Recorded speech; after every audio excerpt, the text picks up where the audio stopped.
ನಗರದ ಸದರ್ ಬಜಾರ್ ಪೊಲೀಸ್ ಠಾಣೆಯಲ್ಲಿ ಜೂನ್ 17ರಂದು ಜರುಗುವ ಬಕ್ರೀದ್ ಹಬ್ಬದ ಪ್ರಯುಕ್ತ ಠಾಣೆಯ ಪಿಐ ಉಮೇಶ್ ಕಾಂಬ್ಳೆ ಅವರ ಅಧ್ಯಕ್ಷತೆಯಲ್ಲಿ ಸಾರ್ವಜನಿಕರ ಶಾಂತಿ ಸಭೆಯನ್ನು ಕರೆಯಲಾಗಿತ್ತು. ಸಭೆಯಲ್ಲಿ ಹಿರಿಯ ಮುಖಂಡರು, ಕೆಲವು ಸಂಘ ಸಂಸ್ಥೆಗಳ ಅಧ್ಯಕ್ಷರುಗಳು ನಗರದ ಮೂಲಭೂತ ಸೌಕರ್ಯ ಮತ್ತು ಹಲವಾರು ಸಮಸ್ಯೆಗಳ ಬಗ್ಗೆ ತಮ್ಮ ಅನಿಸಿಕೆಗಳನ್ನು ವ್ಯಕ್ತಪಡಿಸಿದರು. ನಂತರ ಮಾತನಾಡಿದ ಠಾಣೆಯ ಪಿಐ ಉಮೇಶ್ ಕಾಂಬ್ಳೆ ಅವರು, ಬಕ್ರೀದ್ ಹಬ್ಬವನ್ನು ಶಾಂತಿ ಸುವ್ಯವಸ್ಥೆಯಿಂದ ಆಚರಣೆ ಮಾಡಿ.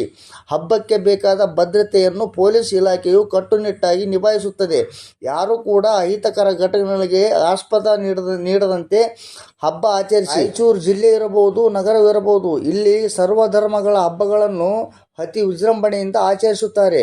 ಪ್ರತಿಯೊಂದು ಹಬ್ಬಗಳಲ್ಲಿಯೂ ಸ್ವಂತ ಸಹೋದರರಂತೆ ಶಾಂತಿಯುತವಾಗಿ ಆಚರಿಸಿಕೊಂಡು ಬರುತ್ತಿರುವುದು ನಮಗೆ ತುಂಬ ಖುಷಿ ತಂದಿದೆ. ರಾಯಚೂರು ಜಿಲ್ಲೆಯು ಸೌಹಾರ್ದತೆಯಲ್ಲಿ ನಾಡು ಅಲ್ಲದೆ ಇಡೀ ದೇಶದಲ್ಲಿ ಪ್ರಸಿದ್ಧ ಪಡೆದಿದೆ. ಮುಂದೆಯೂ ಇದೇ ರೀತಿ ಸರ್ವಧರ್ಮಗಳ ಶಾಂತಿಯ ತೋಟ ಎಂದ ಹಾಗೆ ಸರ್ವಧರ್ಮಗಳ ಶಾಂತಿಯ ನೆಮ್ಮದಿ ರಾಯಚೂರು ಜಿಲ್ಲೆ ಎನ್ನುವಂತೆ ಹಬ್ಬಗಳನ್ನು ಆಚರಿಸಿ ಎಂದು ಹೇಳಿದರು.